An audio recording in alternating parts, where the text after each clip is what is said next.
Clarity ഇല്ലാത്ത തലങ്ങളിൽ നല്ലൊരു ക്ലാരിറ്റി വന്ന ഒരു സെഷനായിരുന്നു. എനിക്ക് എൻ്റെ മനസ്സിൻ്റെ വേറൊരു തലം കൂടി വളരെ നന്നായിട്ട് മനസ്സിലാക്കാൻ വേണ്ടി പറ്റി എന്നുള്ളതാണ്. ഞാൻ അറിയാത്ത എൻ്റെ മനസ്സിൻ്റെ ചില മുഖങ്ങളെ എനിക്ക് ദർശിക്കാൻ പറ്റി.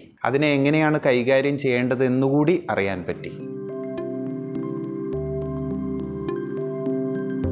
നമ്മളൊക്കെ ഒരുപാട് ആചാരങ്ങളിലും അനുഷ്ഠാനങ്ങളിലും വ്യത്യസ്ത സംസ്കാരങ്ങൾ ജനിച്ചു വളർന്നുകൊണ്ട് തന്നെ എല്ലാത്തിനും ഉയർന്ന തട്ടിൽ ഇത് പറയുന്നുണ്ട്. പക്ഷെ നമുക്ക് അങ്ങോട്ട് എത്താൻ പറ്റുന്നില്ല. നമ്മൾ ഈ ലക്ഷ്യത്തിലേക്കുള്ള മാർഗങ്ങളിൽ പെട്ട് ആ മാർഗം തന്നെ ലക്ഷ്യമാണെന്ന് വിചാരിച്ച് അങ്ങനെ ഈ ജന്മം അങ്ങനെ കഴിഞ്ഞു കൂട്ടുന്ന എത്രയോ കോടിക്കണക്കിന് ആളുകളുണ്ടല്ലോ. അവരുടെ ഇടയിൽ നിന്നാണല്ലോ നമ്മൾ ഇതിലേക്ക് സെലക്റ്റഡ് ആയി എന്ന് പറയുമ്പോൾ സത്യത്തിൽ നമ്മളിവിടെ വന്നിരിക്കൽ തന്നെ വലിയൊരു ഗ്രേസ് ആയിട്ടാണ് നമുക്ക് തോന്നിയിട്ടുള്ളത്.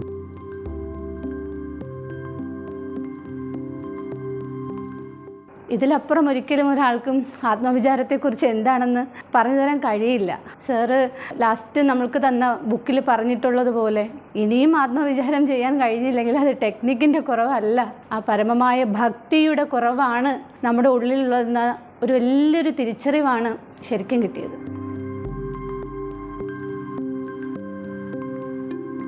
ഈ ദൈവികത, ബ്രഹ്മം, ബോധം, കോൺഷ്യസ്നെസ് എന്നൊക്കെ പറഞ്ഞാൽ അത് ഒരു 7 ആകാശത്തിനപ്പുറത്തിരിക്കുന്ന ഒരു അല്ലാന്നും അല്ലെങ്കിൽ ഒരു 4 ചുവരുകൾക്കിടയിൽ പ്രതിഷ്ഠിക്കപ്പെടുന്ന ഒന്നല്ലാന്നും കൃത്യമായ പാത്തിലേക്കാണല്ലോ നമ്മൾ വന്നത്. അപ്പോൾ നമുക്ക് വലിയൊരു അനുഗ്രഹമാണ്. നമ്മൾ ചിലവഴിക്കുന്ന സമയം നമ്മൾ ഈ സത്സംഗിന് ഇതിന് റിട്രീറ്റിന് വേണ്ടി ചിലവഴിക്കുന്നതായിരിക്കും നമ്മൾ ഈ ജന്മത്തിൽ ചെയ്യുന്ന ഏറ്റവും വലിയ വില പിടിച്ച സമയമെന്ന് ഞാൻ ചിന്തിക്കുകയാണ്. ഇതായിരിക്കും നമ്മൾ ചെയ്യുന്ന യാത്രകളിൽ വെച്ച് ഏറ്റവും പ്രൊഫൗണ്ടായ ഏറ്റവും വിലപിടിച്ച സമയങ്ങളും എന്ന് നമ്മൾ മനസ്സിലാക്കുകയാണ്. ഏതായാലും ഒരുപാട് ദിവ്യാത്മ സ്വരൂപം ആളുകളെ പരിചയപ്പെട്ടു.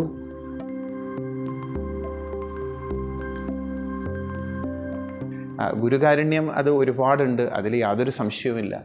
രാമകൃഷ്ണദേവൻ പറയാറുണ്ട്, ഒരു ഗുരു അമ്മയെ പോലെയാണ്. ഞാൻ കഴിഞ്ഞ സത്സംഗത്തിൽ പറഞ്ഞത് സുഹൃത്തായ ഗുരു എന്നാണ്. സുഹൃത്ത് ഇപ്പോൾ അമ്മയായി മാറുകയാണ്. ഒരു അമ്മയുടെ കാരുണ്യത്തോടു കൂടി നമ്മളെ പ്രൊട്ടക്റ്റ് ചെയ്തുകൊണ്ടിരിക്കുകയാണ്. അതിനു വേണ്ടിയിട്ടുള്ള കാര്യങ്ങൾ നമുക്ക് ചെയ്തുകൊണ്ടിരിക്കുകയാണ്. അതിനാരോടെ നന്ദി പറയാമെന്നൊന്നും എനിക്കറിയില്ല. എൻ്റെ ഭാര്യ ഒരിക്കൽ പറഞ്ഞിട്ടുണ്ട്, ഒരു മഹാനായിരിക്കുന്നതിലും വലിയ പാടാണ് ഒരു മഹാനാവാൻ പരിശ്രമിച്ചുകൊണ്ടിരിക്കുന്ന ഒരാളെ വൈഫാവുക എന്നുള്ളത്. സാറിൻ്റെ കൂടെ ഉണ്ടല്ലോ മാം, നമുക്ക് അത് വലിയൊരു അനുഗ്രഹം.